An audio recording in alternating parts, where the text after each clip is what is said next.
जय श्री कृष्णा। राधे राधे। आप सभी का दिन शुभ और मंगलमय हो और भगवान श्री सूर्य नारायण की कृपा आप और आपके परिवार पर सदा सर्वदा बनी रहे। आज आप सुनिए ज्येष्ठ मास महात्म्य का अध्याय 12। आज के अध्याय में आप जानेंगे सूर्य भगवान के परिवार का वर्णन। देव ऋषि नारद सांब को सूर्य नारायण के महात्म्य को बताते हुए आगे कहते हैं, संपूर्ण जगत के मूल भगवान आदित्य ही हैं।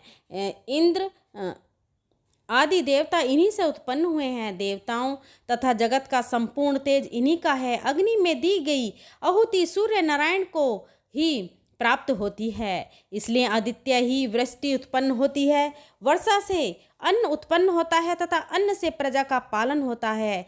ध्यान करने वाले लोगों के लिए ध्यान रूप और मोक्ष प्राप्त करने की इच्छा से आराधना करने वाले लोगों के लिए यह मोक्ष स्वरूप है। क्षण मुहूर्त दिन पक्ष मास ऋतु अयन संवत्सर तथा युग की कल्पना सूर्य नारायण के बिना संभव नहीं है।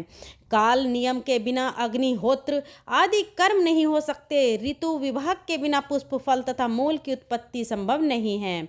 उनके न रहने से तो जगत के संपूर्ण व्यवहार ही नष्ट हो जाते हैं। सूर्य नारायण के सामान्य 12 नाम इस प्रकार हैं: आदित्य, सविता, सूर्य, मिहिर, अर्क, प्रतापन, मार्तंड, भास्कर, भानु, चित्रभानु, दिवाकर और रवि, विष्णु धाता, भग, पूषा, मित्र, इंद्र, वरुण, अर्या, विवशान, अंशुमान, त्वष्टा तथा परजन्य ये 12 आदित्य हैं। चैत्र आदि 12 महीनों में यह 12 आदित्य उदित रहते हैं। चैत्र में विष्णु, वैशाख में आर्या, ज्येष्ठ में व्यसवान, आषाढ़ में अंशुमन, श्रवण में पर्जन्य, भाद्रपद में वरुण, अश्विनी में इंद्र, कार्तिक में धाता, मार्ग शीर्ष में मित्र, पौष में पूषा, माघ में भंग और फाल्गुन में त्वष्टा नाम के आदित्य तपते हैं। उत्तरायण में सूर्य किरणें वृद्धि को प्राप्त करती हैं और दक्षिणयान में वह किरण वृद्धि घटने लगती है। इस प्रकार सूर्य की किरणें लोक उपकार में प्रवृत्त रहती हैं। जैसे स्फटिक में विभिन्न रंगों के प्रविष्ट होने से वह अनेक वर्ण का दिखाई देता है, जैसे एक ही मेघ आकाश में अनेक रूपों का हो जाता है तथा गुण विशेष से जैसे आकाश से गिरा हुआ जल भूमि के रस वैशिष्ट्य से अनेक संवाद गुण वाला हो जाता है। जिस प्रकार एक ही अग्नि ईंधन भेद के कारण अनेक रूपों में विभक्त हो जाती है, उसी प्रकार का सूर्य नारायण ही ब्रह्मा, विष्णु तथा शिव आदि अनेक रूप धारण करते हैं, इसलिए इनकी ही भक्ति करनी चाहिए। इस प्रकार जो सूर्य नारायण को जानता है वह रोग तथा पापों से शीघ्र ही मुक्त हो जाता है। पापी पुरुष की सूर्य के प्रति भक्ति नहीं होती, इसलिए शाम तुम सूर्य नारायण की आराधना करो, जिससे तुम इस भयंकर व्याधि से मुक्त होकर सभी कामनाओं को प्राप्त कर लोगे। अब जानिए भगवान सूर्य के परिवार का वर्णन। सुमंत मुनि बोले, राजन, सा ने नारद जी से पुनः कहा, महामुनि, आपने भगवान सूर्य नारायण के अत्यंत आनंदप्रद महात्म्य का वर्णन किया, जिससे मेरे हृदय में उनके प्रति दृढ़ भक्ति उत्पन्न हो गई। अब आप भगवान सूर्य नारायण की पत्नी महाभागा, रागी तथा निक्षुभा तथा दिंडी और पिंगल आदि के विषय में बताएं। तब नारद जी ने कहा, सांब, भगवान सूर्य नारायण की रागी और निक्षुभा नाम की 2 पत्नियां हैं। इनमें से रागी को 2 अर्थात स्वर्ग और निक्षुभा को पृथ्वी भी कहा जाता है। पौष शुक्ल सप्तमी तिथि को 2 के साथ और माघ कृष्ण पक्ष की सप्तमी तिथि को निक्षुभा अर्थात पृथ्वी के साथ सूर्य नारायण का संयोग होता है, जिससे रागी देव से जल और निक्षुभा पृथ्वी से तीनों लोकों के कल्याण के लिए अनेक प्रकार की सस्य संपत्तियां उत्पन्न होती हैं। सस्य अर्थात अन्न को देखकर अत्यंत प्रसन्नता से ब्राह्मण हवन करते हैं। स्वाहाकार तथा स्वधाकार से देवताओं और पितरों की तृप्ति होती है। जिस प्रकार रागी अपने 2 रूपों में हुई और ये जिनकी पुत्री हैं तथा उनकी जो संतानें हुई उनका हम वर्णन करते हैं। इसे अब आप सुने। सांब ब्रह्मा के पुत्र मरीच के कश्यप, कश्यप से हिरण्याकश्यप, हिरण्यकशिपु से प्रहलाद, प्रहलाद से विरोचन नाम का पुत्र हुआ। विरोचन की बहन विवाह विश्वकर्मा के साथ हुआ, जिससे संज्ञा नाम की एक कन्या उत्पन्न हुई। मरीच की स्वरूपा नाम की कन्या का विवाह अंगिरा ऋषि से हुआ, जिससे बृहस्पति उत्पन्न हुए। बृहस्पति की ब्रह्मवादिनी बहन के 8वें प्रभास नामक वसु से पानी ग्रहण किया, जिसका पुत्र विश्वकर्मा समस्त शिल्पों को जानने वाला हुआ।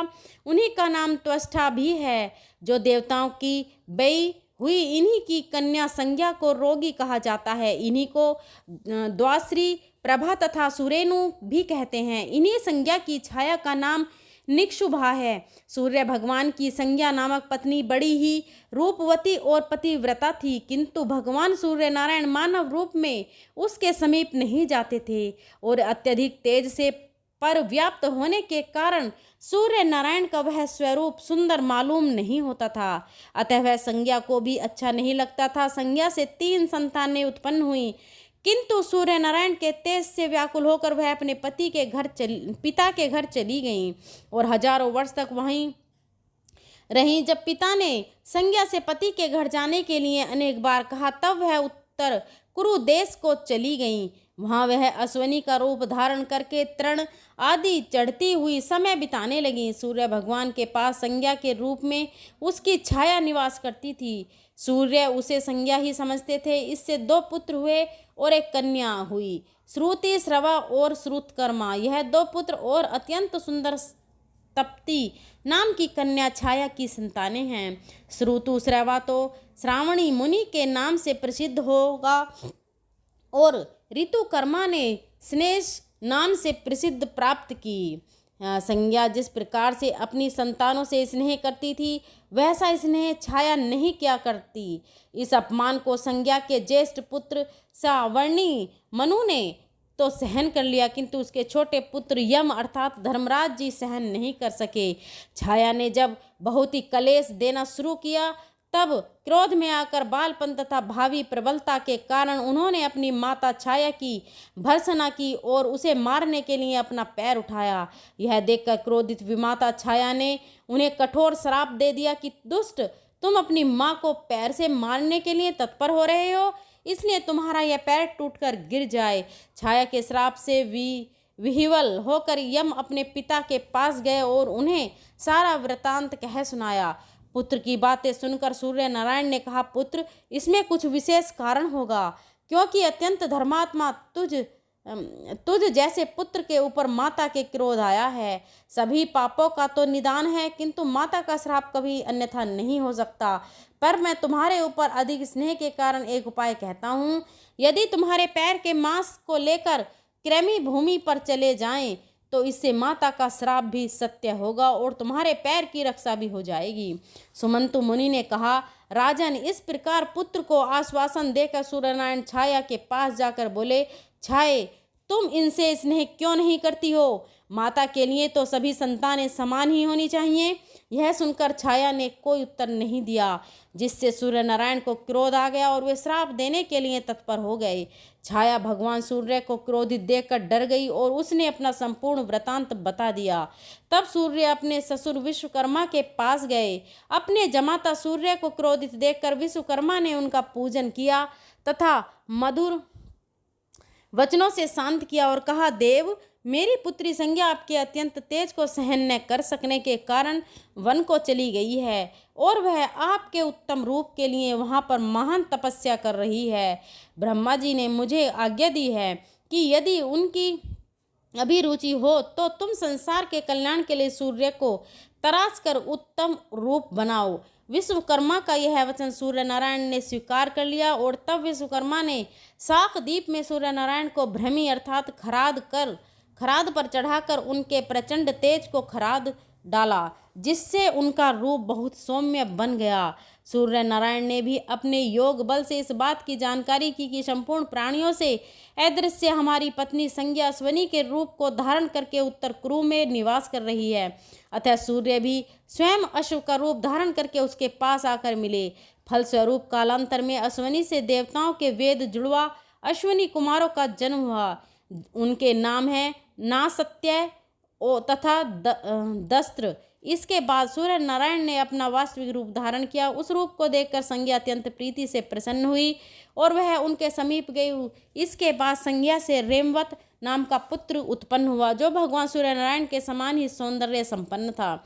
इस प्रकार सावर्णी, मुनि, यम, यमुना, शनि, तप्ती, दो अश्विनी कुमार, वेवस्त्वः, मनु और रेवंत, ये सब सूर्य नारायण की संतानें हुईं। यम की भगिनी यमुना नदी बनकर प्रभावित हुई। सावर्णी 8वें मनु होंगे। सावर्णी मनु मेरु पर्वत के पृष्ठ प्रदेश पर तपस्या कर रहे हैं। सावर्णी के भाई शनि एक ग्रह बन गए और उनकी भगिनी तपदी नदी बन गई, जो विंध्यागिरी से निकलकर पश्चिम समुद्र में जाकर मिलती है। इस नदी में स्नान करने से बहुत ही पुण्य प्राप्त होता है। सौम्या नदी से तप्ती का संगम और गंगा नदी से वेवस्वती यमुना का संगम होता है। दोनों अश्वनी कुमार देवताओं के वेद हैं, जिनकी विद्या से ही वेद गण भूमि पर अपना जीवन निर्वाह करते हैं। सूर्य नारायण ने अपने समान रूप वाले रेवंत नामक पुत्र को अश्वों का स्वामी बनाया। जो मानव अपने गंतव्य मार्ग के लिए रेवंत की पूजा करके प्रस्थान करता है, उसे मार्ग में कलेश नहीं होता। विश्वकर्मा के द्वारा सूर्य नारायण को खराद पर चढ़ाकर जो तेज ग्रहण किया गया, उससे उन्होंने भगवान सूर्य की पूजा करने के लिए भोजकों को उत्पन्न किया, जो अमित तेजस्वी सूर्य नारायण की संतान उत्पत्ति की इस कथा को सुनता अथवा पढ़ता है, वह सभी पापों से मुक्त होकर अंत में सूर्य लोक को प्राप्त करता है। जय श्री कृष्ण। आज का अध्याय यहीं समाप्त हुआ। इसके आगे के वृतांत को जानने के लिए आप अगले अध्याय से को सुनिएगा। अब आप सुनिए श्री विष्णु चालीसा का पाठ। विष्णु सुनिए विनय सेवक की चित्त लगाए, कीरत कुछ वर्णन करूं दीजिए ज्ञान बताए। नमो नमो विष्णु भगवान खरारी, कष्ट नसावन अखल बिहारी। प्रबल जगत में शक्ति तुम्हारी, त्रिभुवन फैल रही उजियारी। सुंदर मन मनोहर सूरत, सरल स्वभाव मोहनी मूरत। तन पर पीतांबर अति सोहत, बैजंती माला मन मोहत। शंख चक्र कर गदा विराजत, देख दैत्य असुर दल भाजत। सत्य धर्म मद लोभन गाजे, काम क्रोध मद लोभन छाजे। संत भक्त संजन मन रंजन, धनुज असुर दुष्ट दल गंजन। सुख उपजाए कष्ट सब भंजन, दोष मिटाए करत जन सज्जन। पाप काट भव सिंधु उतारण, कष्ट नाश कर भक्त उबारण। करत अनेक रूप प्रभु धारण, केवल आप भक्ति के कारण। धरणी धेनु बन तुम ही पुकारा, तब तुम रूप राम का धारा। भार उतार असुर दल मारा, रावण आदिक को संहारा। आप वराहा रूप बनाया, हिरण्याक्ष को मार गिराया। धर्मस्य तन सिंधु बनाया, चोहरतन को निकलाया। अमलिक असुरन द्वंद मचाया, रूप मोहिनी आप दिखाया। देवों को अमृत पान कराया, असुरन को छवि से बहलाया। कुकुर्म रूप धर सिंधु मजाया, मंद्राचल गिरि तुरंत उठाया। शंकर का तुम फंद छुड़ाया, भस्मासुर को रूप दिखाया। वेदन को जब असुर डुबाया, कर प्रबंध उन्हें ढूंढवाया। मोहित बनकर खलय नचाया, उसी हे कर भस्म कराया। असुर जलंधर अति बलदाई, शंकर से उनकी थी लड़ाई। आर पार शिव सकल बनाई, कीन सती से छल खल जाई। सुमरिन कीन तुम्हें शिवरानी, बतलाई सब विपत कहानी। तब तुम बने मुनीश्वर ज्ञानी, वृंदा की सब सूरत भुलानी। देख तीन धनुज सैतानी, वृंदा आए तुम्हें लपटानी। हो स्पर्श धर्म क्षतिहानि, हना असुर और शिव सैतानी। तुमने ध्रुव प्रहलाद उबारो, हिरण्याक्ष आदि खल को मारो। गणिका और अजामिल तारे बहुत भक्त भव सिंधु उतारे, हरऊ सकल संताप हमारे। कृपा करऊ हर सिर जनहारे, देखऊ मैं निज दर्शन तुम्हारे। दीप बंधु भक्तन हितकारे, चाहता आपका सेवक दर्शन। करहु दया अपनी मधुसूदन, जानू नहीं योग्य सब पूजन। होए यज्ञ स्तुति अनुमोदन, शील दया संतोष सुलक्षण। विंदित नहीं व्रत बोध विलक्षण, करहु आपका किसी विधि पूजन। कुमति विलोक होत दुख भीषण, करहु प्रणाम कौन विधि सुमरण। कौन भांति में करहु समर्पण, सुरमुनि करत सदा शिवकाई। हर्षत रहत परम गति पाई, दीन दुखिन पर सदा सहाई। निज जन जान ले अपनाई, पाप दोष संताप नसायो। भव बंधन से मुक्त करायो, सुत संपत्ति दे सुख पुजायो। निज चरणन का दास बनायो, निगम सदा ये विनय सुनावे। पढ़े सुने सो जन सुख पावे। श्री विष्णु चालीसा समाप्त होता है।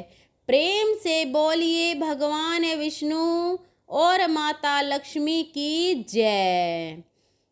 भक्तों, आपको आज की कथा कैसी लगी कमेंट बॉक्स में ज़रूर बताएं। अगर आपको कथा पसंद आई हो तो अपनी फ्रेंड और फैमिली में शेयर करें और हमारे चैनल सुविचार विद रीना को सब्सक्राइब करें। हमारे चैनल पर रोज के दिन की कथाएं और जेठ मास का महात्म्य रोज प्रस्तुत हो रहा है, तो आप हमारे चैनल पर जाकर उन सबको सुन सकते हैं। यहाँ तक के बने रहने के लिए बहुत बहुत धन्यवाद। अगर मेरे बोलने में कोई त्रुटि रही हो तो मैं हाथ जोड़कर क्षमा मांगती हूँ। धन्यवाद।